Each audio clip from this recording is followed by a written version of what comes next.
And welcome to Lumpkin Stadium here in Waxahachie, Texas, where today it's the Southwestern Assemblies of God University Lions hosting the Langston Lions from Langston, Oklahoma. Rob Price here with my partner, Mark Warden. Mark, the Langston Lions lead this all-time series 9-0, so looks like it could be another win for them. However, they're winless on the season. They're at 0-4 right now, playing all four of their opponents against FBS, larger schools. So this is actually Langston's first CSFL matchup of the season. Meanwhile, the SAGU Lions come in at 2-2 on the season. Well, the Lions started off losing their first two at home, then went on the road and won two. So we've got probably our best chance in this series today. It's the first time this game has been played on this field since 2004. The last 5 matchups taking place up in Langston. Well, a lot more to come ahead, but first let's check down with our field reporter, Tyler Evans. Tyler, what do you have? Thanks, guys. It's 86 degrees out here on the field and getting cooler. You can see the clouds coming and a cool breeze. Let's hope that it stays for these players today. Now, you're going to want to be here. There's a ton of momentum on the field. If you look at the players' faces, you'll see confidence, excitement, and energy. This could definitely be a legendary game for SAGU, so stay tuned in. Back to you, Rob. Back with much more ahead. A lot to preview. A big game for both squads today here at Lumpkin Stadium. You're watching the SAGU Sports Network. We'll be right back after this. And welcome back to Lumpkin Stadium here, Waxahachie, Texas. And today it's the 2-2 SAGU Lions hosting the 0-4 Langston Lions. And looking back last few weeks, Mark, we have enjoyed a modest 2-game winning streak, a 21-7 win over Oklahoma Baptist University last week, and then a 19-8 win over Haskell University a few weeks ago. In between those two games was a third game. Got through the second quarter, and then what happened? Well, a big electrical storm came in and shut everything down, so no contest. Against Texas Lutheran, I think we're down 14-7, something like that in the second quarter, so that game will not be rescheduled, so it will be a 10-game season for the Lions this year. So talk about the 2 wins last couple of weeks. Come from behind win last week. Well, in Oklahoma, the defense played well the entire match.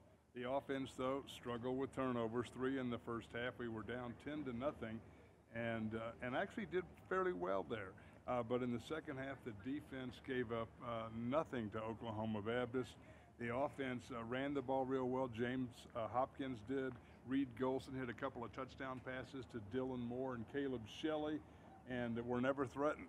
So that game was probably the team's best showing. They ran the ball well and protected the ball in the second half. And then 3 weeks ago against Haskell, a 19-8 win. Talk about the turnovers there. Well, we turned it over twice inside the other team's 10-yard line.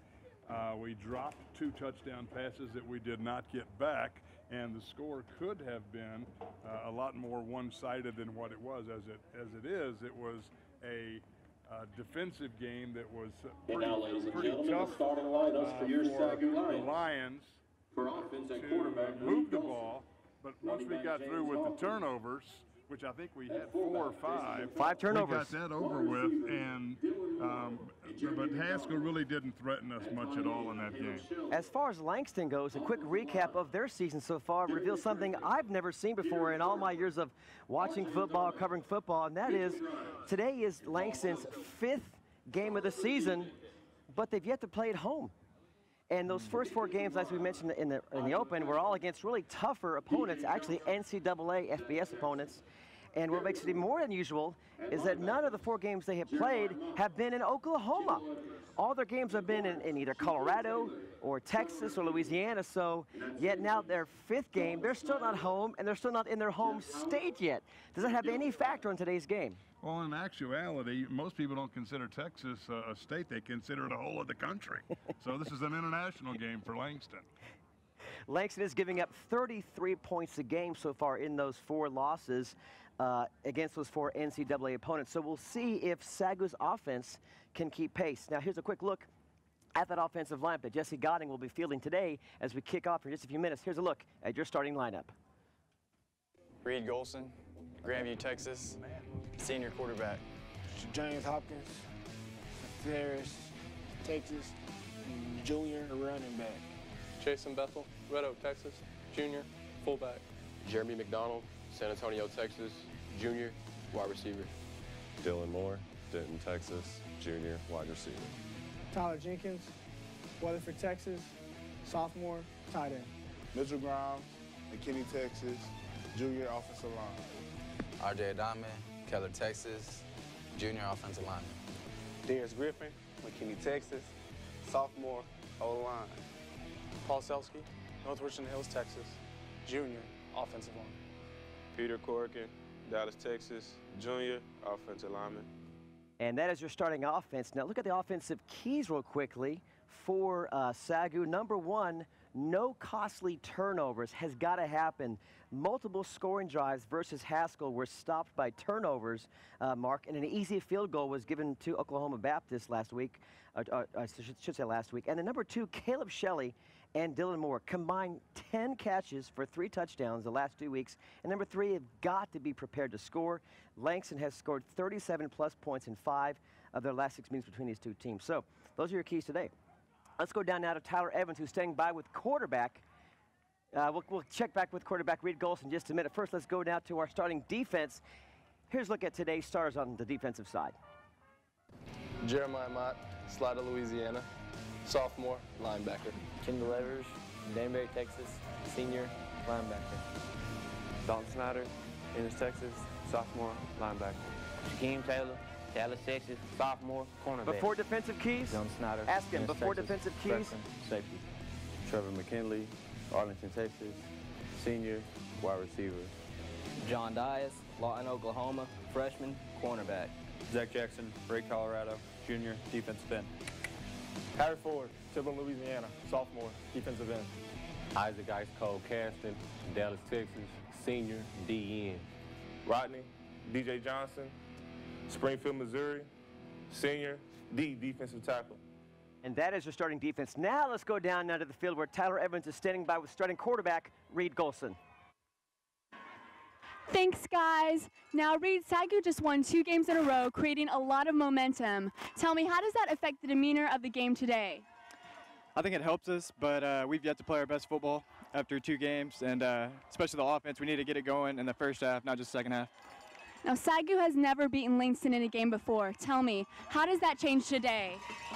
If we keep our turnovers down and move the ball on offense, I think we have a good enough defense to stop them, and I think we can come out with a W. Thank you so much, Reed, and good luck in today's game. Back to you, Rob. All right, thanks, Tyler. Thank you, Mr. Reed Golson. So that's the offensive aspect there from the quarterback side. Looking back at the defense now, there's some keys, Mark, you see that will have to happen for them to play well today. Well, one is the second half. The Lions started the season by giving up 55 points in the first 2 games in the second half. They turned it around. John Allen didn't feed the guys for the last 2 weeks, and it was very obvious. They were hungry. They gave up no points in either of the last 2 games, and they're going to need to have a similar performance today, or at least keep the score down low. Also, they need to limit the big plays. The defense and special teams have allowed 6 plays in recent weeks of over 20 yards, and they need to stop those breakdowns. And lastly, we need to force some turnovers early. We've been giving them up. We've, in fact, had 11 turnovers in our first 4 games. We need to force Langston to make a few early. That's the best thing we can do to start. And now it's time from our broadcasters' bold predictions.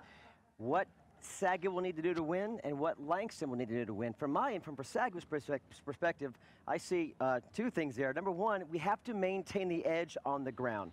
SAGU averages 190 yards rushing per game. Langston just 66. That's dead last in the CFSL. And actually, SAGU is ranked number 1 right now. So keep the running game pounding, put pressure on that defense. That's a big, big key to win. And number 2, SAGU's version of Deion Sanders. That's right, no Jerry Curls, but Trevor McKinley will see action on both sides of the ball this week. Last week, got some time at cornerback and had a pick, as well as a huge swat off a defensive attempt when a ball was thrown 25 yards down the middle, and it made you saw that play, a great defensive play. Exactly. Trevor McKinley played cornerback here his first year and part of his second year, so he's no stranger to that side of the ball. If he doesn't get winded, he will be a key factor in today's game. Now, what about the Lions, the Langston Lions? What do they need to do to win this game, Mark? Langston needs to play smart, and what they've always been good at is defense, and their defense forces turnovers, they blitz, and they can hold, their offense can do very little, and their defense will not only shut the other team down but get turnovers. So if they play their regular branded defense, which they've done well in this series, and force some turnovers, and then even though they've been passing the ball so far this season, it's primarily been because they've been behind. I think they're going to go back to the ground game and look for Mr. Robertson, who a year ago rushed for 190 against SAGU, and let's hope he doesn't get going today. But for Langston's sake, that's probably what they're going to do. In other words, don't be fooled by that 0-4 record. Langston is a good ball club. They are ready to play today and hungry for a win in this cat fight. Well, we're just a few moments away from kickoff here at Lumpkin Stadium. We'll be right back after watching the SAGU Sports Network. And it's time for kickoff here at Lumpkin Stadium here in Waxahachie, Texas, as the 2-2 SAGU Lions prepare to kick the ball off to the Langston Lions of Langston, Oklahoma. Deep back is number 2 at about the 15-yard line. Make that 82, that's Cedric Jackson.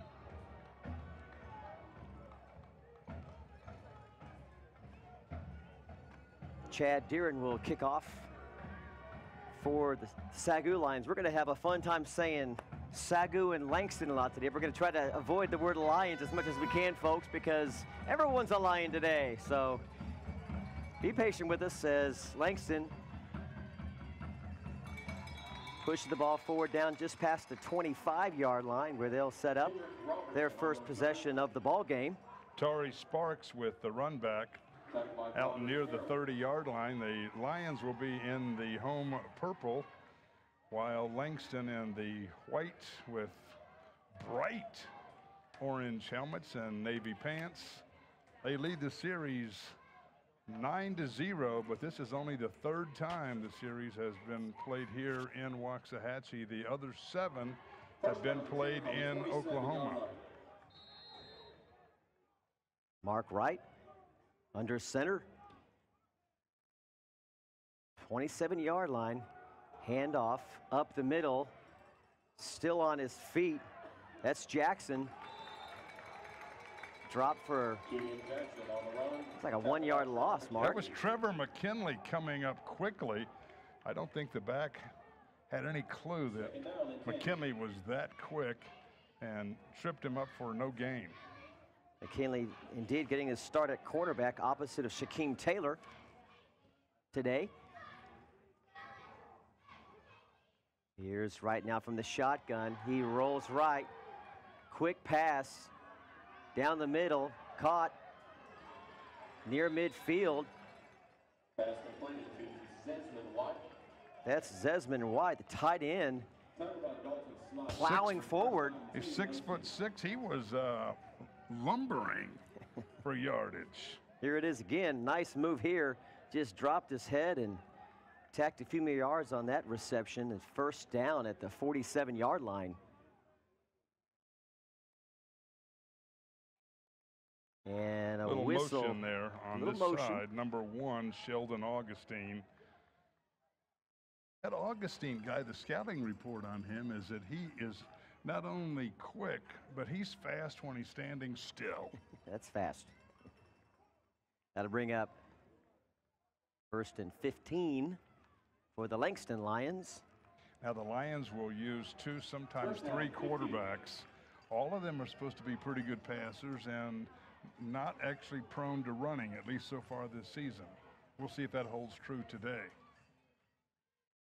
Right under center. Play action up the middle. Pass intended again for White over his outstretched hands. Looked like he was open on that play, just overthrown, Mark. Well, it looks like he was covered by Dylan Snyder. Dylan and his brother Dalton wearing the breast cancer awareness bright pink, which goes quite fashionably with the purple. It's close enough. Dylan is the deep safety. Right now from the shotgun. Handoff up the middle. That's Jackson. Kevon Jackson, a freshman out in New Orleans. They had 4 receivers split out, 3 at the top. It picked up only 4 yards. Brings up 3rd and 11. The Lions of Langston do not use the tight end a whole lot, was the scouting report, and they've already thrown to him twice. They fooled us. They tricked us. Generally, they go with 4 wide receivers like they do here, triples at the top. Trips up top indeed. As Trevor McKinley steps back into coverage. Ball thrown over the outstretched hands of Cordara Frazier. He was alone on the near side. That brings up, here it is again, just over his outstretched arms. Another overthrown pass from right, so not looking very sharp, and that's a punting situation coming up. So the Lions of SAGU hold. They'll get the ball back, or get the ball for the first time. Set to receive is Jeremy McDonald. He's averaging over 20 yards a punt return. The junior out of San Antonio, Texas, stands at the 10-yard line. Good one, angled right. Jeremy takes it at the 9. Cuts back left and no room to run, and credit Tari Sparks, a senior from Dallas, right there to gobble up any kind of move that McDonald was trying to make. On that last 3rd down play, the pass was high, but the intended receiver was covered by Shaquem Taylor, and most teams don't even try to go his way. So if they're not open, he was number 3 in the country in interceptions last year. You probably want to be very careful. Taylor Island, maybe? Our version of Revis Island, perhaps? Well, this year he switched to number 21 so that we would say he's our version of Dion, but you've already given that claim to McKinley. Olsen will operate from the shotgun. Now a shift as everyone spreads out, 2 up top, 2 down low. Golson will keep it. Now a quick shovel pass out to the left and wrangled out of bounds near the 20-yard line is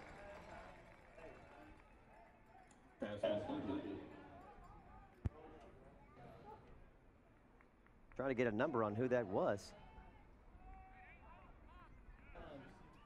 Pass completed number 83 is now 2nd down 2. But we do know it was number 83. We know it's 83. We don't have his name in our roster, folks. We're sorry about that. We'll try to get that name for you. And well, they've had a couple of changes in the last week where players have moved. Some have moved positions, and that's what happened. There's a fumble, and Langston says they have it, and they do. It was a handoff, or the attempted handoff to Jason Bethel, and the Lions fumble bug has already hit them this quickly in the game. We've got a replay, we think, coming up. Right up. I'm not sure if the back ever even had control of the ball. It was a short yardage situation, and I think the exchange was bad. Here's a replay. Just in the scrum on the way down. Well, that was to James Hopkins, not Jason Bethel. Bethel was in front of him, number 24. Easy pickings for Langston, and they are suddenly on the red zone, in the red zone at the 20-yard line, 1st and 10. Handoff up the middle, still on his feet, spins forward, pushes the pile inside the 10-yard line. Think that is Robertson. We'll check that. Kendall Evers had him stopped early on, and he spun right out of his arms and picked up about 9 yards. Nice run from Robertson. A year ago, he had an 80-yard touchdown run. Another handoff up the middle. The Langston Lions will keep it on the ground inside the 7. It's Robertson again. DJ Johnson was in on the stop.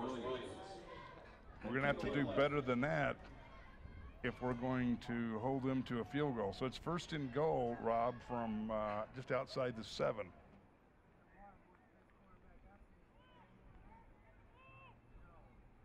Mark Wright Jr., the quarterback, under center. Another handoff up the middle and grab from behind the line of scrimmage, and maybe a gain of 1 on that play. Jamil Hines, he's a junior from Phoenix, Arizona, 230-pounder. And here comes Langston again in a hurry. Hines with the ball. He's inside the 2. He is stuffed and stopped. SAGU holds. Nice interior defense from DJ Johnson and company. And just coming on the field, number 94 is Horace Williams. He is hopefully a big run stopper here on 3rd and goal. Don't be surprised if they do a little play action, a little rollout or bootleg by Wright. Here's Wright. Another running play inside the 1. It's Kendrick Robertson, so a dose of Hines and Robertson has pushed the Langston Lions on the verge. And they're going for it. No huddle. They call this in the huddle just a moment ago. And a quarterback keeper. He looks like did Wright he's get over. in? The referee signaled he did. Touchdown, Langston. Wright kept it himself. And the Langston Lions are on the board first here with 10-13 left in the first quarter. Here you see it again, just a quick snap, and ducked his head, and the ball crossed the line before his knee hit the ground. And now heading the extra point, Langston will take an early 7-0 lead. Michael Ryan in to do the place kicking. 7-0 Langston. That goes back to some of our pregame thoughts. Is no costly turnovers, and there was one right there that gave the Langston Lions the ball immediately in the red zone, Mark, and it's hard not to score when you're given a gift like that. They went 20 yards. It took them 6 plays to get the touchdown, so the defense gave it up begrudgingly. But the weakness so far this season for the team has been the offense. That's their 12th turnover, and we're just early in the 5th game. That's almost 3 a game. Our amazing stat staff has given us a name, Andres Brewster, number 83 for the Langston Lions. So should his name get called again, or his number get called again, we'll pass along his name, Andres Brewster. Number 83 for Langston. And McDonald will also be doing receiving duties along with Trevor McKinley with there. McDonald. So Trevor's a busy young man today. Well, he's playing special teams, offense, defense, and I saw him before the game selling popcorn. He has a personal over here at water boy. Goodness.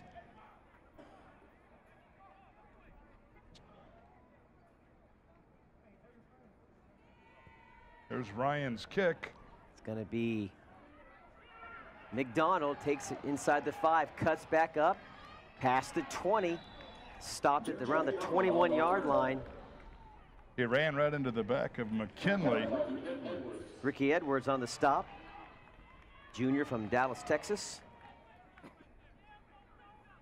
This is our NAIA version of Texas against Oklahoma, the Red River shootout going on across town. I wasn't going to bring it up today, but you did, so I guess we have to go there. This is true. Just a few miles up the road in the Cotton Bowl, the UT Longhorns are putting it on the Oklahoma Sooners right now. Are they still ahead? Last I heard they were, but more important matters here at Waxahachie. We have our own Red River battle here as Reed Golson in the shotgun will keep it himself. Drag from behind. He does get a few yards on that carry past the 25-yard line. He was looking to pass, cut up field for a short gain of about 3. You see Pierre Alexander, number 95, having a conversation with the referee, perhaps looking for a holding call. There's all kinds of extracurricular activity with the refs, I'm sure, on the field, looking for some help. Got a little motion there. Troy Griffin is in the backfield, number 12. Golson looks to pass, now scrambles, decides to pass, throws right. Pass is short, pass intended for Dylan Moore. Well, he threw right into triple coverage, and it looked like he intentionally threw it low so it couldn't be picked off. Trey Keys was in the vicinity. He's been liking Moore and Shelley of late, the last couple of games. There's See, a here's replay. again. bit under duress as he released the ball, and triple coverage indeed. Moore really had no shot to catch that ball either way. Isaiah Ross tried to make a play on it, but it was over his outstretched arm. 3rd down and long. High formation, and it's a run. It's Griffin. Troy Griffin. They surprised them with a kind of a delayed draw, but he did get the 1st down. I was going to say, usually when you do those kind of plays, everyone's going, why are you running in that situation? But Troy Griffin picks up a nice gain and barreled over the defender to move the chains. So the first down of the afternoon for Southwestern. Ball on the 32-yard line. Golson again. Now he'll keep it himself around the outside, past the 40, down to the 42-yard line. It was in the breadbasket of Griffin again. He pulled it back out, kept it himself. Here it is again. Trey Keys, number 9, is the one who actually brought him down. Good, nice run from Golson.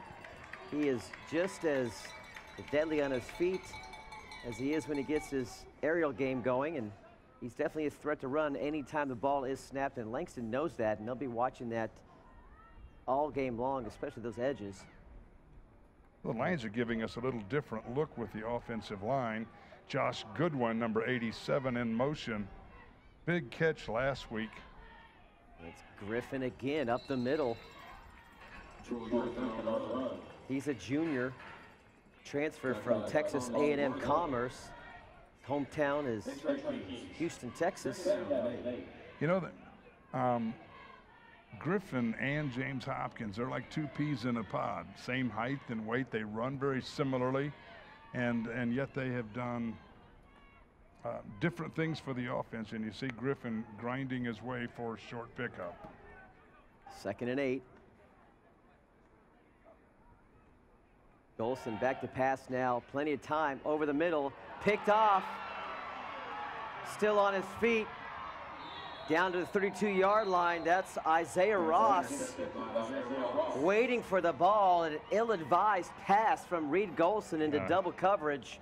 Not a good decision there, Mark. No, there were several defenders around. I don't know if that was a hot read. Here's a replay.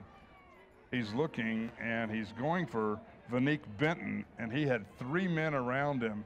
And if Benton didn't chase him down, that was a pick 6. Well, that ball lacked a lot of zip in it, just kind of hung in the air, and that cornerback, here it is again, off his back foot, not enough on it, and Langston able to snip it right up before Benton could grab it. Well, that's 2 turnovers deep in our end of the field. Here's Mark Wright, rolls like back left, screen pass. And that goes nowhere. It's snuffed out. And credit Horace Williams. You mentioned him a moment ago, Mark. Horace Williams hustling to stop Kevin Jackson for a 3-yard loss. That was a slow developing play, a misdirection going one way. You can see Jeff Howarth, 26, got there first.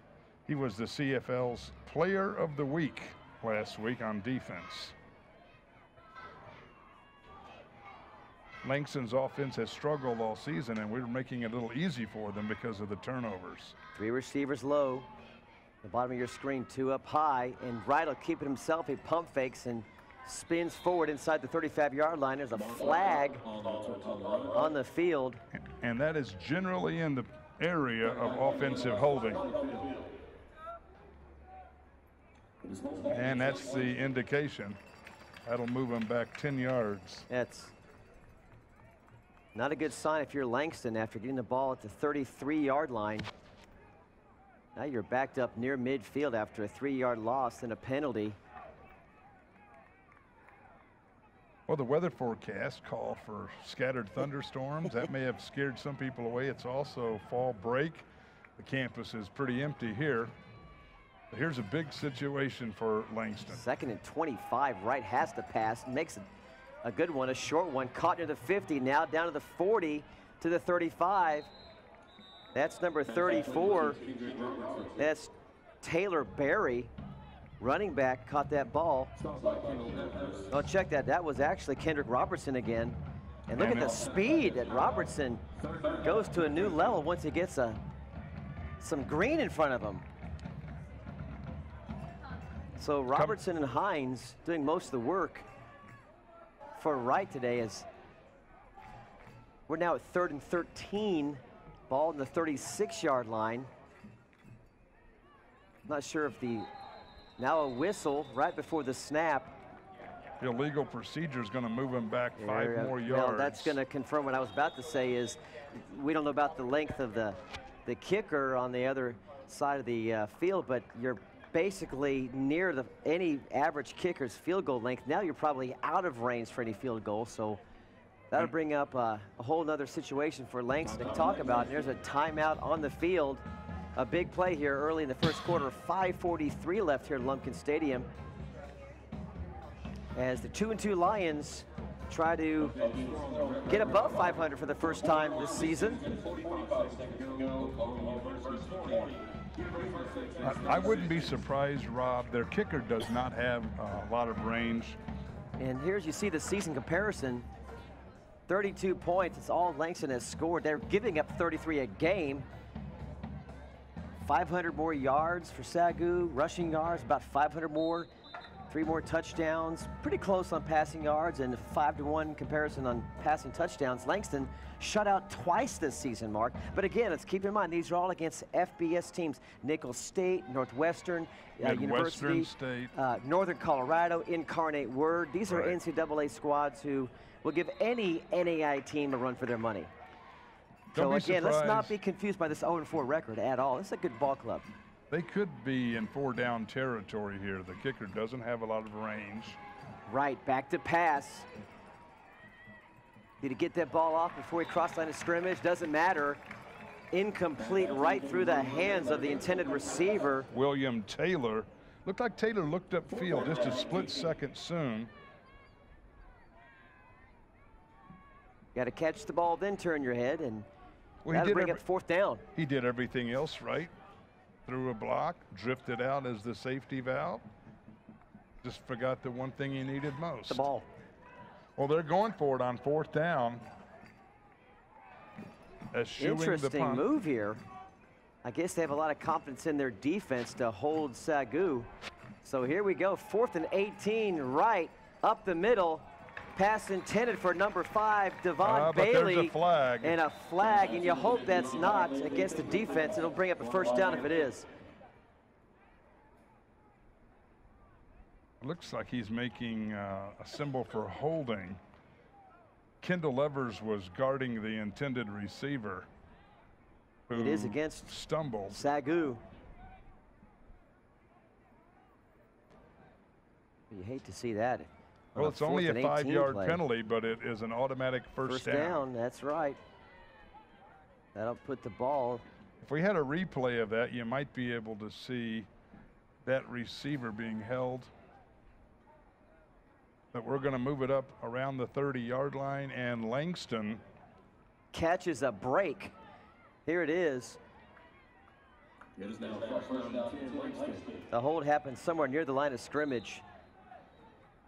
I think they said it was Kendall Evers, possibly. I thought Kendall's coverage looked good. It might have been on Dalton Snyder. Well, reset somebody the chains. It's 1st and 10 out the 31-yard line, just about where this drive began several plays ago. Right, hands off up the middle. Down near the 25-yard line, Langston. Well, they're having more success running the ball than they are throwing, and they've ran against us in recent years, so Langston might want to just consider just running it hard and heavy between the tackles. Yeah, that was number 42, Jeremy Barrientos, freshman running back from Shawnee, Oklahoma. Now here's Wright again. He'll keep it himself. He's in trouble. Drag down, gets rid of it. Incomplete pass. Nice defense there from Darius Wilburn. Sophomore from McKinney, Texas, had Wright wrapped up. Solid play from the sophomore. Wilburn was here a couple of years ago, and he's been out of football for 2 years. He's back. Great play. It's 3rd and short. Wright out of the shotgun. Hands off. Up the middle, and that is going to be short. Jeremiah Mott was in on the stop. That's right at the first down marker.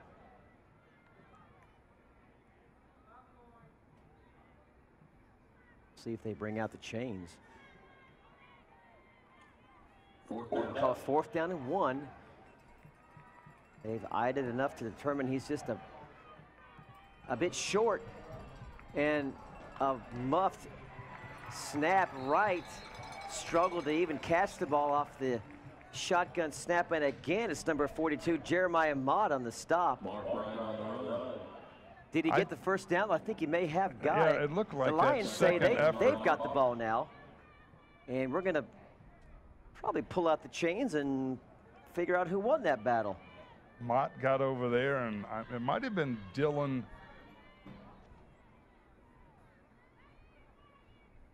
Snyder. This is going to be pretty close.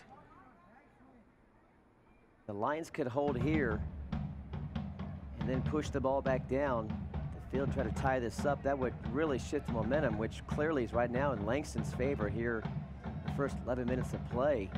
We need a few more links in that chain to go in our favor. That is going to be really close. It's a hard place for us to see. The football players blocking our view. We're trying to pass along, and it's just it looks like he's porting up about a 2 or 3 inch margin short. You got to get 10 yards. Well, the defense saved the offense 7/8 isn't quite good enough, so first down, SAGU. Considering all the plays that they ran in there for the defense to rise up, and that play looked for sure like he was going to pick up the yards around right in. Now maybe we can hold on to the ball for a series. 2 turnovers already have put the Lions, SAGU Lions, in their own side of the field most of this game. Now a whistle.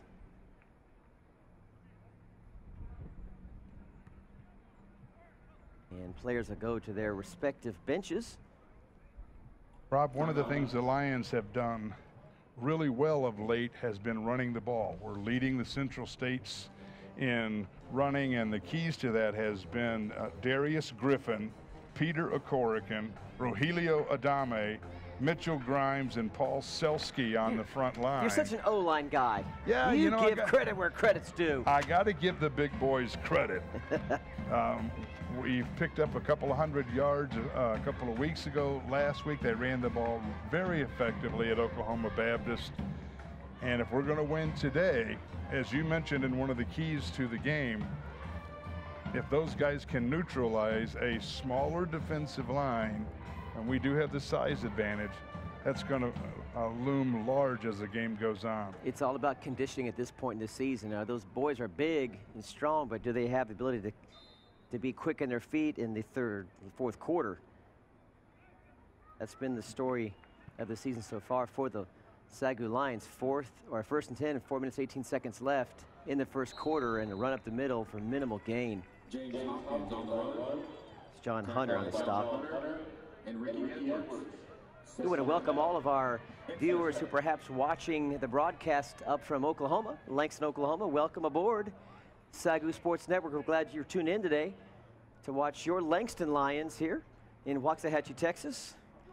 I know you guys up there are ready for some home cooking. Your next game is finally at home. They play the Texas College Steers in Langston next week. They're tied with SAGU at 1-0 in the CSFL. Well, second down and a long 6. Reed from the shotgun, 3-step back. Deep ball. He's got him open over the middle. McDonald, and he's got it, and he dropped it. Passing complete. Looks like he hauled it in there, Mark, and just couldn't come down with it. 21 on the coverage, Isaiah Here it is Ross. again. Did he? I think he knocked Did he it out. actually catch that ball and make a football move? Right there, the defender, Isaiah Ross, just wrestled it out of McDonald's grasp, and McDonald had that ball in his hands. That Give would have all been the a credit to huge- Ross on that one. The senior showing leadership from Kenner, Louisiana, saved a big play for Langston. Brings up 3rd and 7 now. Reed scrambling inside the 10, stops on his back foot, lets it fly way out of bounds. That'll bring up 4th down, and that play just never developed at all for SAGU. They were able to get pressure even though they were not blitzing. That's not the sign that you want. In fact, that was one of the scouting reports on Langston, was that they don't have to blitz to get pressure in the backfield.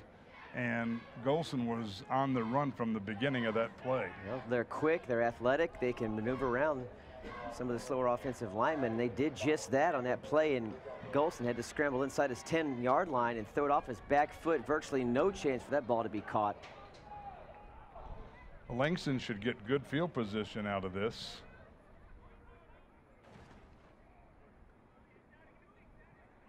And ball bounces around, and no fair catch, taken near the 32-yard line. Still on his feet, it's Hunter.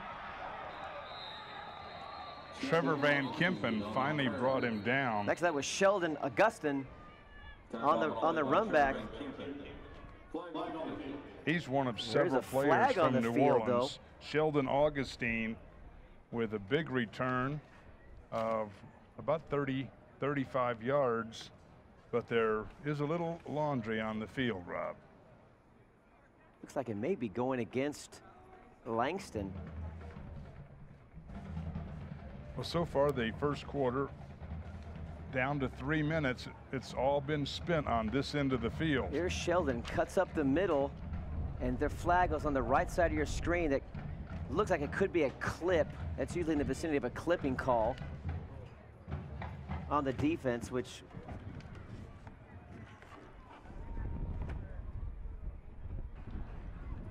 I should say the offense. Here it is again. Take a look at the top of your screen. We'll see if we saw a push from the back from a Langston player.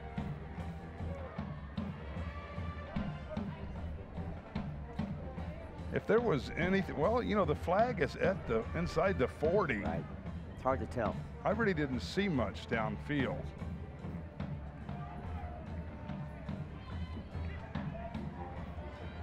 I think, are we going to have to replay that punt, Rob? It looks like there might have been a clip on against Langston for blocking McKinley in the back. There were 2 flags on the play. So it looks like we're going to have to We'll just do it all again. We'll just reset everything. That's one of the nice things about football. Sometimes you get a fight and they'll say, we'll throw 1 flag on you and 1 on you. And we'll just do it again. Yeah, we'll just offsetting penalties. Steven Stewart, who's been battling Chad Deeren for the punting job. They've been rotating, and Stewart's kicking 39 yards a kick. Deeren about 41. Stewart, number 27, is back around the 11-yard line. And Sheldon Augustine from New Orleans, Louisiana, was set back to receive this kick just inside his 45-yard line. 3 minutes left exactly in the first quarter. 7-0 your score. The Langston Lions on the gift early turnover got the ball inside the 20-yard line. 6 plays later in the end zone, they lead 7-0. Now here's Augustine. He'll field it at the 42. Cuts up to the right. Looks like another clip. Flag. Augustine still on his feet inside SAGU territory.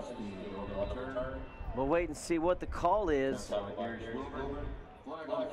The preliminary call is a hold. McKinley had a beat on the return man, and then he went down along with number 54, Justin Fox. Otherwise, the play looked almost identical to the one before. Good punt, good return, albeit with a little help. So identical, they flew a flag again.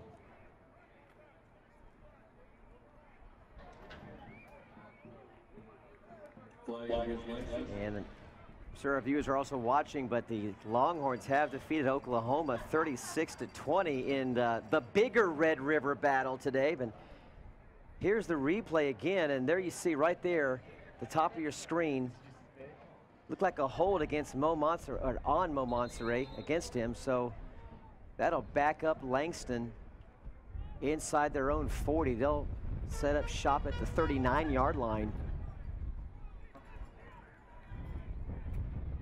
Oh, they're finally on their end of the field to start possession. It's the first possession. They've been forced to start on their own side of the field. Exactly. Here's Wright in the shotgun. Has a man in motion. Handoff up the middle. Gets past the first line of defense into the secondary and into SAGU territory. I believe that's number...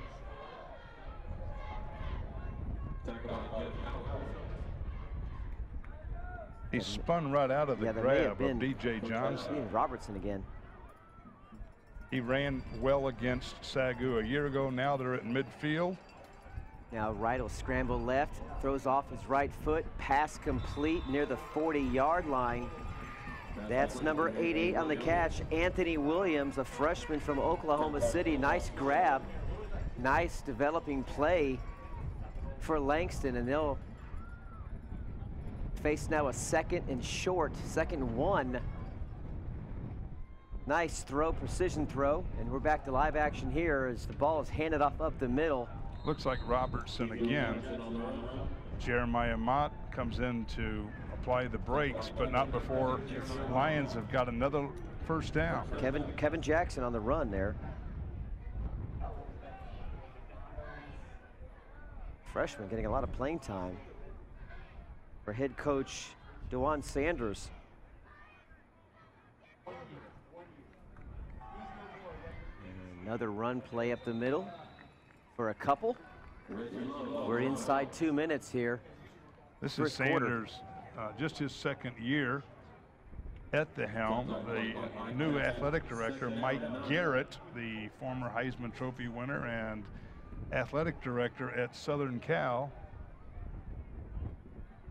taking up the post in Langston. Yeah, Wright scrambles right, may run, does so. Everybody covered well downfield. Kendall Evers forced him out of bounds. He wasn't able to turn the corner.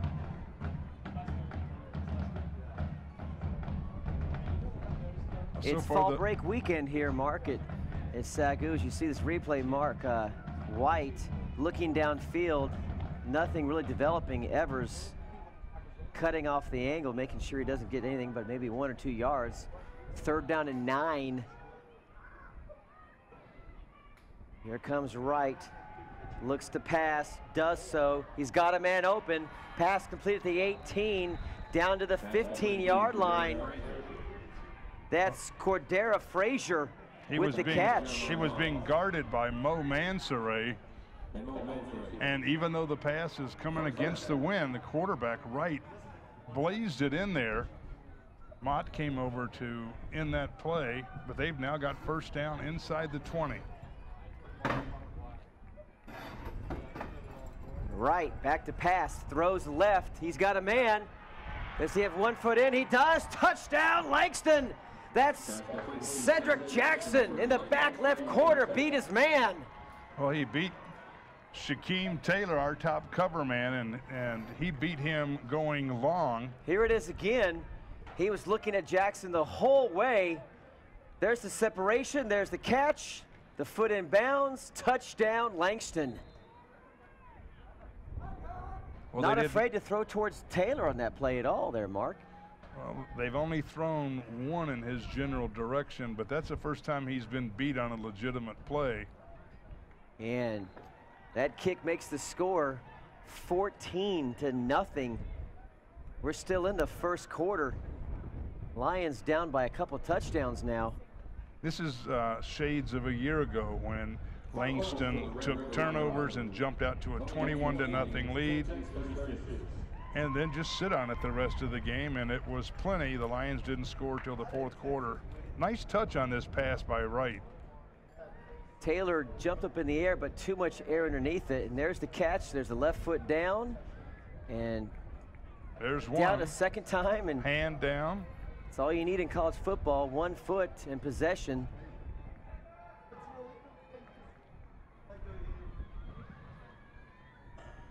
Well, the wind has begun to pick up here. High humidity today, and you can see some scattered showers off to our east. Let's hope they stay that direction. They're looking off towards Ennis, Texas. Well, it's cooled about 10 degrees since we began our pregame show at about 1:45 p.m. here, Central Texas time. So you hope that's not a harbinger of things to come, but there are clouds on the horizon, and you can see some rain developing near Ennis, just east of Waxahachie in the distance, as that ball bounces through the end zone past Trevor McKinley. Lions will have another go at it. The SAGU Lions at the 20-yard line, down 2 scores. Well, this coming into this season, Rob, one of the things that coaches spoke with so much optimism about was the return of almost everyone on the offense, and yet it is the offense that continues to struggle. They need to get the ball and put together just a sustained drive for confidence sake. Down 14-0, and they've been in their end of the field the whole time, haven't really stretched the field much, with the exception of the long play to McDonald that he dropped. And here's a handoff up the middle. That's Griffin again. And Langston just snuffing those plays up the middle every time. You got to begin to wonder when the offensive coordinator is going to mix it up a little bit and try some different plays, because the plays up the middle are obviously not working at this point. Langston just waiting for the runners. Langston's defense is known to be very quick. They're smaller than the SAGU linemen. The SAGU has got to allow their strength to take over. We're looking at the end of the first quarter. You can see Dylan Moore, number 14. He's basically a linebacker with good hands, playing out at wide receiver. He's number 14. The Lions have skilled position players. They've got an experienced offensive line back, but I think have been held to just 1 or 2 first downs. I think 2. Here's a look at your standings. Excuse me, Mark. 1-0. Look at that. The Lions of SAGU in first place right now. That's a nice sight to see up there with Texas College. Of course, it's early. All right, we're back in second quarter action here at Lumpkin Stadium. The Lions now going, I guess you say, south to north as the poles operate, but against the wind, as they look to fight back from an early 14-0 deficit. That was Troy Griffin. Next to Golson's rushing yards, Griffin is second on the team. Langston doesn't have a single running back over 100 yards, but we go back to the tough opposition they've had. Here's third down and about 7. Golson back to pass, lofts it up in the air. Am I showing up? And that was intended for Dylan Moore. Nice defense coverage on the play from Terry Sparks.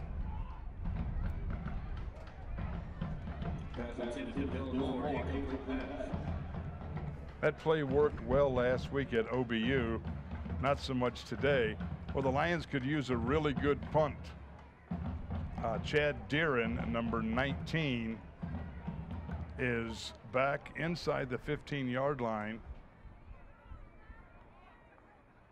Boy, our defense could have used a bit of a break on that possession, but the offense once again 3 and out.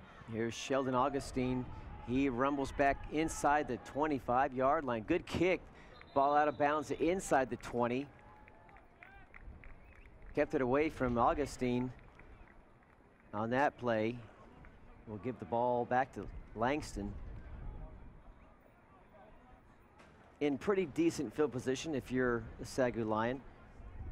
All right, let's take it back down one more time to Tyler Evans, who's on the field. Tyler. Thanks, guys. Here I am with cheerleader of the game, Ashton Burnett. Ashton, tell me, how does a cheerleader impact a football game?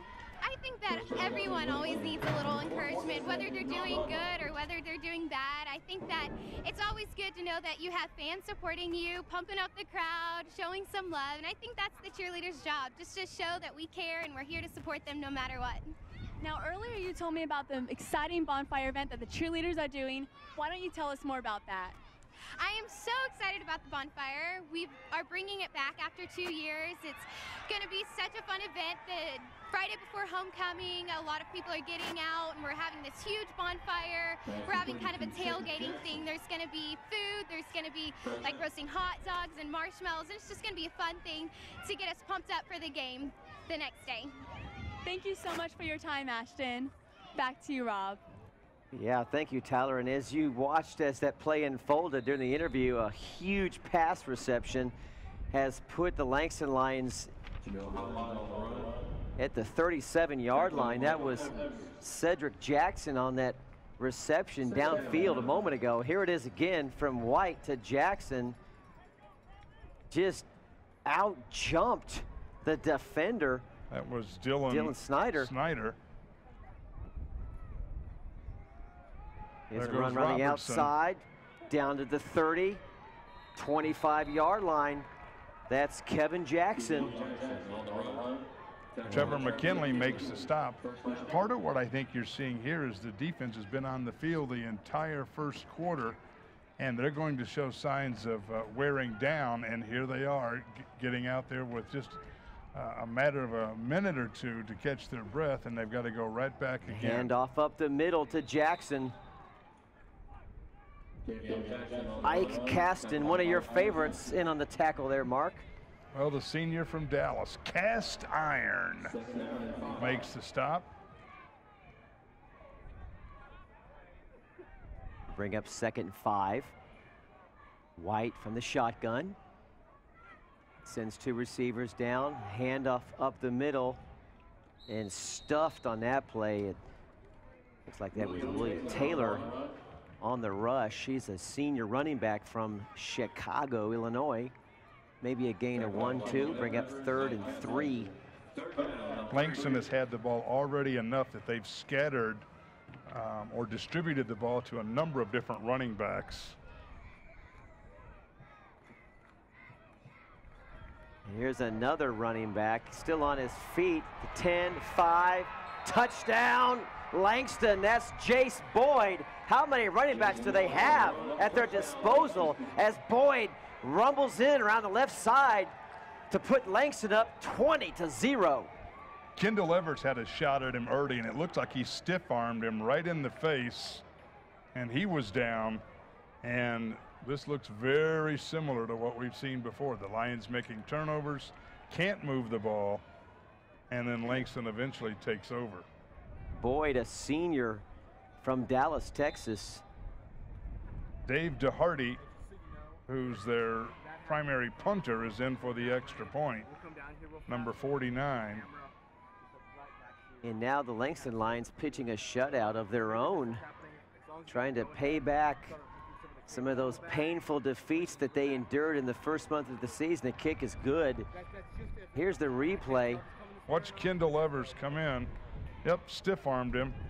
Then he also stiff-armed McKinley over-committed the angle.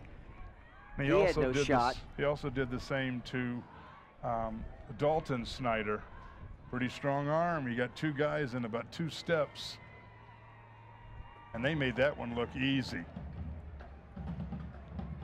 Well, after 4 tough defeats against 4 tough opponents, the running game is now working, and they're nice stiff arm. In fact, Evers and was Snyder stopped instantly, like a finger may have got jammed up inside his face gear, may have hit part of his face. He went down immediately on that stiff arm, Mark. Well, when running backs or receivers are skilled with that weapon, they can jam it into a guy's chest or into his face or head. They can get away with that, and he certainly did. That was a great move at his disposal. The Lions have the wind. A lot of pressure is off of them. They're down 21-0. Got to get back in the game now. There's Dave DeHaard's kick. Be caught near the 17. It's McDonald, dips his head, stays on his feet, skips forward past the 25, down to the 27-yard line. That's Trey Keys on the stop. So, Mark, what do you do? What do you tell your troops if you're offensive coordinator Frank Tristan or head coach Jesse Godding for that matter? Your team's down 3 big scores, 21-0, and you've barely scratched the surface of the second quarter. What do you do to just kind of stop the bleeding here? Well, one thing you want to do is to not panic. You've had good defense up until just lately. I think you stick with what your game plan was early. See if you can move the ball. Otherwise, we're going to have to get to passing. Here's an end around to McDonald, and he busted for about 10, 15 yards. That's a positive gain there.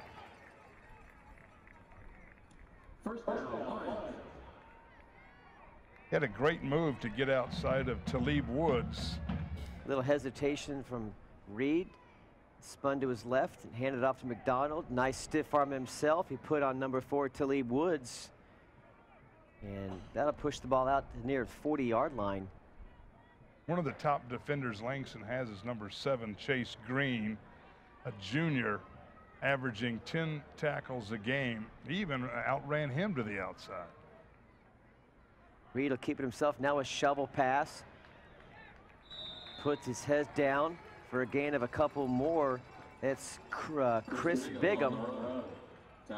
Well, we could have used a good block out there by number 83. Our wide receivers have been a little spotty when it comes to blocking. The execution of that play was excellent. Once he got to the outside, he ran right in to the man that was being blocked. Hopkins will sit up in the eye behind Reed Golson. Hopkins just came in for Bigham. And Hopkins will get the call. Not much there. It'll bring up 3rd and 5. You can see that just because we've got size and maybe strength inside, Langston's undersized defensive line is more than holding their own. Undersized but strong and quick. Number 95, Pierre Alexander, especially number 96, Jerome Muhammad. Can't stress enough how important a win this would be for the visiting team here after 4 straight defeats, 4 drubbings. And Reed dangerously puts the ball out in front trying to grab the first down. He may have got it, but that's a risky move. And now on the ground, slow to get up, number 95 for Langston. That's Pierre Alexander. But Langston is really hungry for a win today, and it wouldn't surprise me, Mark, that if they do get out to even a few more scores, 35, 42, nothing, that they'll just keep pouring it on. It's just one of those games where they just want to win and win bad, and they want to prove to themselves that they're not as bad as their record says they are. Here on this play, you see number 95's tripped up right there. His right ankle looks like he got it turned up a little bit, turned outward a little bit as he favors his right ankle. He does manage to walk off under his own power. Looked like when one of his teammates was whipped around, his leg caught him. That'll bring up 4th and 1. And SAGU is going to punt this away, down 3 scores, ball near midfield, electing not to go for it. And there's Sheldon Augustine and a fake. I had a feeling they were going to fake it. I didn't really want to call it on the air. I probably should have. I wouldn't have sounded so smart, but they did fake it, and they got the first down. Josh Harris comes in. Actually, they did not get a very good spot. The official moved the ball back. It looks like a whole yard, but still they got enough for the first. There it is. That is Harris, the backup quarterback on the carry. I think what clued me off was the punter just didn't seem deep enough. It's just something just never felt normal as the players set up for that play, and And there's a quick snap to Harris, and he moves the chains. So Lions right exactly at midfield on the 50-yard line will keep this drive alive. 9:32 left. Desperate need of a score. Pass complete, screen pass, still on his feet inside the 40-yard line. That's number 83, Andres Brewster, listed number 82 in your program. Number 83 is his jersey number today. Nice block there from 87, Josh Goodwin.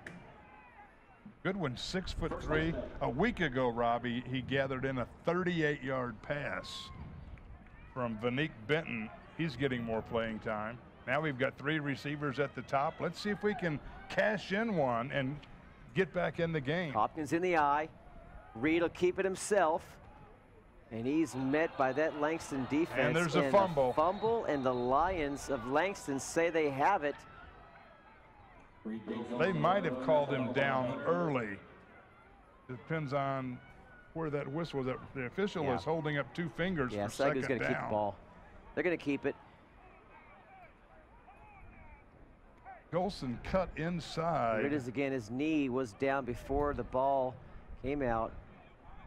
Or actually what happened was his forward momentum was stopped, and he was stood up, and as he began to move backward, play effectively ended. So the whistle is effectively blown, whether it's blown or not, when he's beginning to move backward. It might have been a quick whistle, Rob. Golson. We're not getting anything between the tackles on this team so far.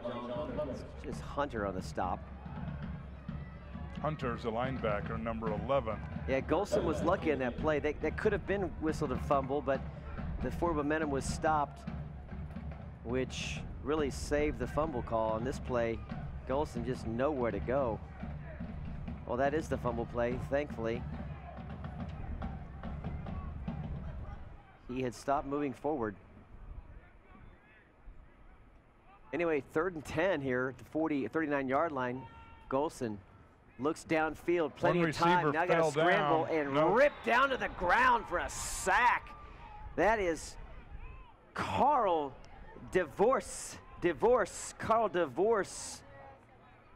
the sophomore from Elk City, Oklahoma. They didn't have to blitz. They sent nobody extra in. 4 men beat the Lions 5, and that drive is over. The offense still not holding their own.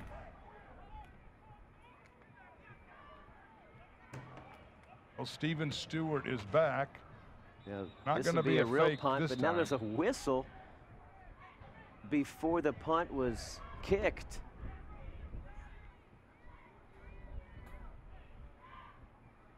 Illegal procedure. Illegal procedure against the Lions.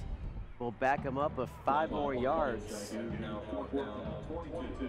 So far this season, the Lions have suffered a number of penalties, most of them against the offense, and primarily that same sign from the official, just moving before the ball is snapped.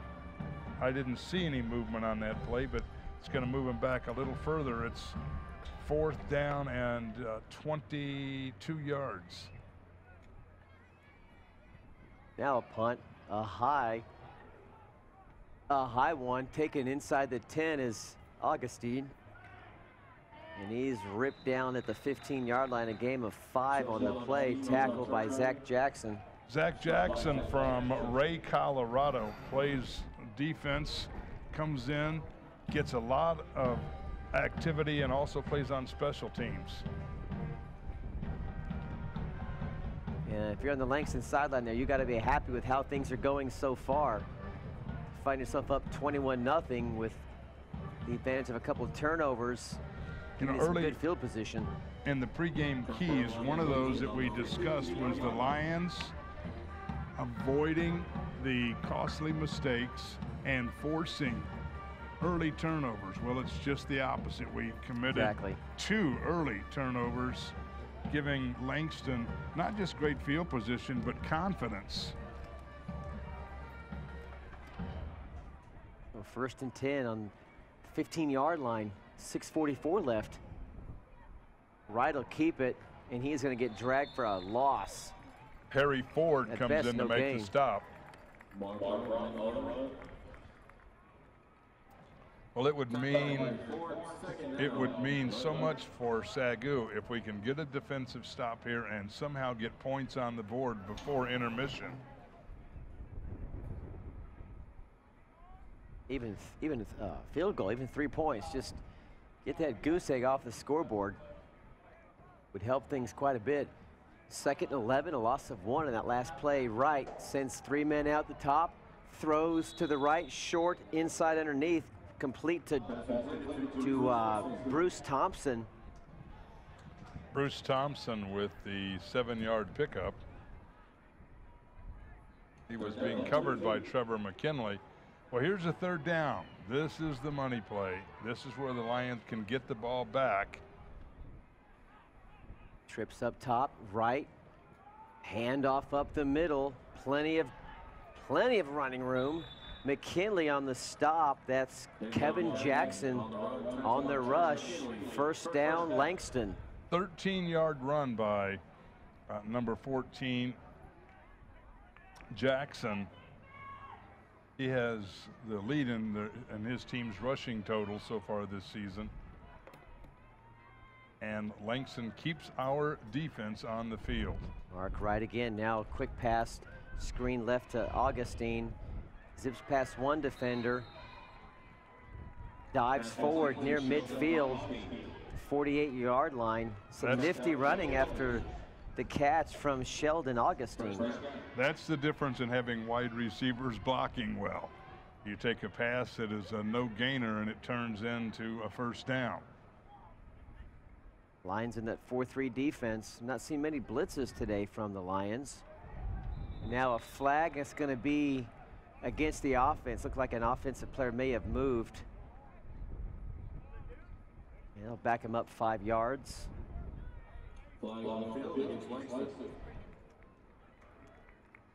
Back to the 43-yard line. 1st down, 15.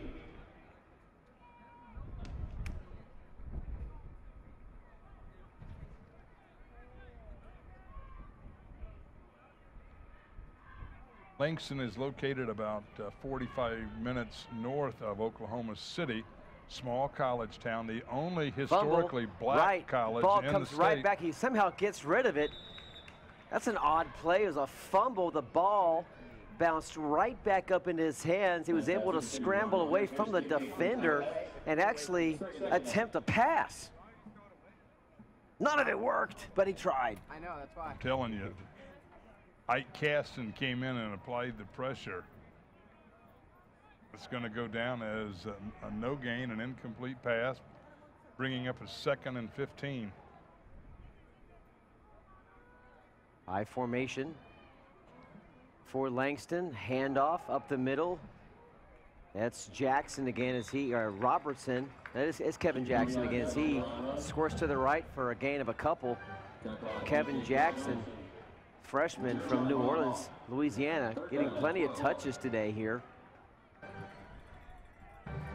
for offensive coordinator Daryl Mason.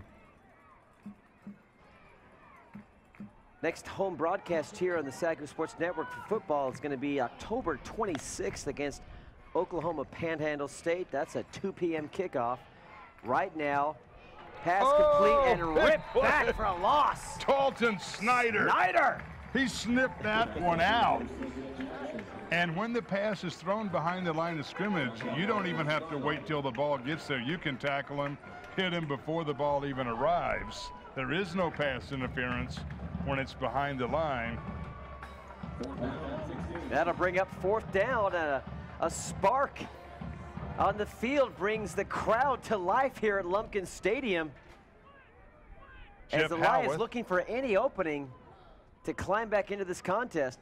Jeff Howarth is the up back, number 26. Jeremy McDonald, number 1. He's going to field it. No, he's not. He elected to back away, and the ball stops near the 15-yard line. There's a flag on the field. Ball is down on the yard and flag on the field. Wasn't roughing the passer. Did you see a movement there from the punter. I did not, but it's always one thing you question when there is a flag on a punt, is if the punter was roughed.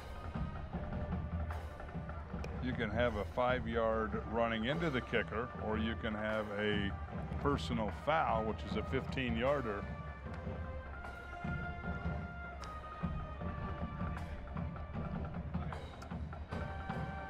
And it looks like SAGU is going to retain possession. They may have just picked up the flag. Yeah. They didn't really signal to the scoring booth up front, up top, what the play was, so they probably just picked it up. 1st and 10 at the 16-yard line. Well, are we going to try to make something happen here in the final 3 minutes? I'd be happy with just a field goal. Get it down to about the 30-yard line. Let Gish pound one through just to get some points on the board.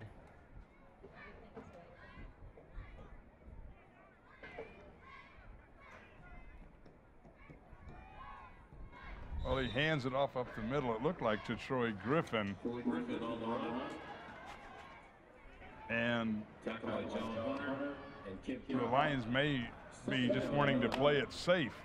You know, a week ago, right at the end of the first half, SAGU, instead of just playing it safe, ran a play and fumbled deep in their end and dug a little deeper hole up at Oklahoma Baptist. But here we are, 2nd down and 9. 2 receivers up top, 2 down below. Reed Golson in the eye, behind him, Griffin. Reed back to pass, scrambles left, resets his feet, throws right. He's got a man open, pass complete. That's Josh Goodwin again. Goodwin, who caught a 38-yarder last week. Ball at the 45-yard line. That's Isaiah Ross there to bring down Goodwin. Did Golson just see him, or is Godwin calling for him? Because he was not looking that direction. Looked like a busted play, and Godwin just found himself open. Golson able to spot him downfield across the field. Recollected, planted his back foot, and let it fire. 1st and 10, 45-yard line. Griffin near midfield, still on his feet, inside Langston territory, down to the 41-yard line. 1st down, SAGU on about a 13-yard run. Dominique Barnes-Karn gets in on the stop. Did you notice with Griffin running upfield that Golson actually outran him and was up front running some interference until I think he thought wiser of it to get out of the way. 45 yards roughly in 2 plays, and the Lions are in Langston territory. SAGU Lions in Langston territory at the 41-yard line. Plenty of time left. You got 1:33 and counting. Golson will keep it himself. Pass screen to McKinley. Picks up a block from Goodwin. Out of bounds. 1st down, SAGU again, as they continue to move the chains, and now suddenly and the key to making offense has come to life. The key to making that play work is the man right in front of McKinley, 87, Josh Goodwin, with an excellent seal block to allow McKinley to get to the sideline. And a timeout on the field. The Lions want to talk it over. They're in field goal range now. Now, if you look in that huddle, the man you see right in the middle talking to Golson right now is Frank Tristan, the 2nd-year offensive coordinator, wearing the gray shirt. Very sharp mind. The players really respect him and his leadership. Works hard, studies a lot of film, trying to get this offense on track. That's him on the right. Frank Tristan from one of our sister schools up in Missouri, Evangel University. Coached there for a few seasons. I believe he played football also for the Crusaders. He did. He was on defense, too. Now, our defensive coordinator, John Allen, not only played college football, but he was at Evangel as well. 1st and 10 at the 27-yard line. Just 3-4 plays ago, the ball was at their own 15-yard line, and they've moved the ball in a hurry. Plenty of time on the clock here. Gish set to come in at a moment's notice to kick a field goal, but they'd rather get 6 than 3 as Golson sends 3 receivers up top. And 2 down at the bottom. He's going to keep it himself, and he's inside the 17, down to the 18-yard line, inside the 20. That was a design play. It was a run play the whole way, Mark. Keys comes in and makes the stop. Golson was hit hard from behind. It looks like they were trying to strip the ball loose, and he had it secure. We're at the 18-yard line. You know, we started this drive off with a very conservative run, and then we come right back with some big plays. Credit the offensive line on that play. They had no tight end help at all, and able to give Golson plenty of running room. Now pass up the middle, intended pass complete. Big catch by Dylan Moore. And there's a flag on the field. It could be a hold against the defense. Anyway, Moore hauls it in near the 2 or 3 yard line. And if it's a hold, of course, the SAGU will not accept the penalty. It'll bring up 1st and goal to go for SAGU. Well, they must have already declined it. What a great way of using his body to shield off the defender. Dylan Moore makes the grab as he's going down. 1st and goal at the 3 yard line. We're not thinking field goal here. No, Rob. not anymore. Nice slant play there. Slant pattern route from Moore. Lean forward, ball right in the cradle of his bread basket, hauled it in. And now it's 1st and 3, or 1st and goal to go at the 3. And the pile pushes forward. He's over. And somebody's He in the is end over. zone. We'll figure out who it is. But it's touchdown Southwestern. And that is Troy Griffin pushing the pile into the end zone. That was a direct snap, that single wing formation. Some call it the Wildcat, right to Griffin. Last week it worked well with James Hopkins, this time with Griffin. And the line was in there grunting and groaning, driving, churning, touchdown. First time we've heard any noise from the band since we started. And James Gish will make it 7 on the board for Southwestern. 21-7 your score. 35 seconds left in the first half, and that is just what the doctor ordered, Mark. Well, the offensive line gave Golson time to pass. I will say this, though, that Tristan brought in several excellent play calls. There's that direct snap. You see Griffin just literally stepped in front of the standard shotgun snap. R.J. Adame, the center, number 72, looked like he grabbed a couple of guys, gave them a group hug for therapy's sake, drove the guys over the goal line. Griffin said, "Thank you very much." Yeah, well, pay dirt, cha-ching. The Lions are on the board, and frankly, that's about the only time the Lions have had a reason, their fans, to cheer. We had a chance early on with the long completion that was deflected away to Jeremy McDonald. That could have changed the game right there, but this is a great way to take some momentum into halftime and see what happens early in the third quarter. And the kickoff sails out of the football playing field. It landed well past the end zone, knocked over one of the orange cones. Langston will get the ball at their own 20-yard line with not much time left, and I don't know if they've just wore down the defense of Langston or the offensive line just began to step up, but a huge score if you're Southwestern.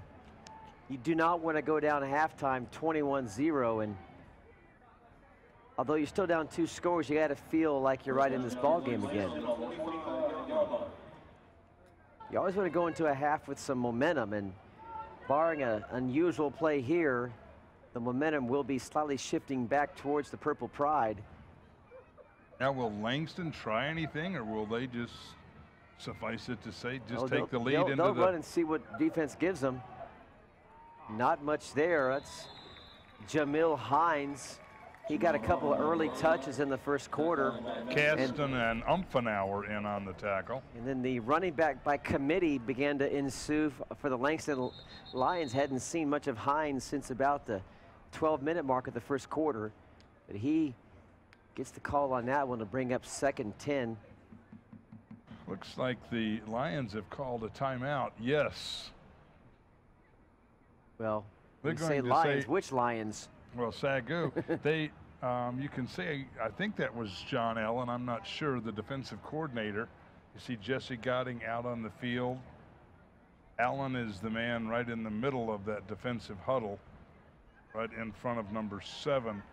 And the Lions may just be saying, we're not going to let you run the clock out. And if anything, if you're going to just take a couple of short runs, we want the ball back. We'll let you punt, and maybe we'll get a block or a good return. And absolutely not a bad play with Jeremy McDonald and McKinley out there, who can easily break one. If you're the SAGU coaching staff, you're saying, why not? Why not force a punt? Maybe get the ball back with time for one play. That's 26, Jeff Howarth. They've got 2 timeouts left, so theoretically, 2 quick stops and the Lions of SAGU will get the ball back. I like the fighting spirit here a lot. That shows me a lot about where their minds are at in this ball game. Is Mark Wright back in the shotgun, looks to pass, throws deep, could be picked off, and the offensive receiver turned into a defensive player on that play as Cordero Frazier saved an interception. Great coverage. Kyle Flood actually what may have been interfered with as the receiver reached across Flood's body. F-L-U-D, Flood, number 32. Langston just said, you're going to call a timeout? Here it is again. We'll Watch. throw long. Cutting right in front, Frazier trying to cut off that pass. Gonna bring up 3rd and 10 with 19 seconds left. Right in the shotgun, scrambling, all kinds of time. Barely gets rid of it, and pass complete. Still on his feet. DJ Johnson had the quarterback in his grasp. Right, barely able to get rid of it in time. Watch this. Jackson almost tripped him up, and pass complete to Jamil Hines again as he stretched out his arms and managed to stay on his feet. Now, Kyle Flood is the one who got to him. Nobody, it was a blown assignment. Nobody was guarding him. And Langston says, you know what, you want to call the timeouts? We'll come right back at you. Let's watch the Lions stop them here. 10 seconds, maybe a chance for 2 more plays. Right, back to pass up the middle. He's got a man, pass complete inside the 30-yard line. That's Devon Bailey, a senior, 6'3" wide receiver from Lawton, Oklahoma. Nice rifle pass in there. And then the extra effort from Bailey as he just puts his head down, gains another few yards, and now with 2 seconds left, Langston is at the 30-yard line, and they're almost in field, I guess you could say, field goal position. Yeah, they are. I think the wind is going a little against them, and the calling the timeouts right now has actually backfired on us if they score. Maybe it was a costly mistake. Very good point, Mark. Because they've now had time. They were apparently going to run the clock out earlier. That was with 22 seconds. Well, in the last 20 seconds, they've had a couple of big gainers. And that's not so much the defense versus the offense or Mark Wright versus the safeties. That is head coach DeJuan Sanders versus head coach Jesse Gotting is what that is. And looks like Langston is going to set up for a field goal attempt. It'll be spotted at the 37-yard line. Now, I'm told by some insiders at Langston that is outside of his range, but you never know. 47-yard, wind swirling. It's really hard to tell if it's going in any one clear direction. So a 47-yard attempt as time will expire as this ball is in the air. The score will either be 21-7 or 21-14, pending a bizarre block and touchdown. Here's the kick. Does it have the leg? It does not. It would be left anyway. Your halftime score, 21-7. and the Lions play the timeout game, and really were lucky not to have more points scored against them, as the Langston Lions roared to life, didn't really appreciate the timeout, so they said, okay, we'll play some ball. But no harm, no foul the last possession, and we go to halftime. 21-7 your score. And in the first quarter, one of the turnovers in which they had it in our territory, the SAGU Lions stopped them, so they could actually have more points.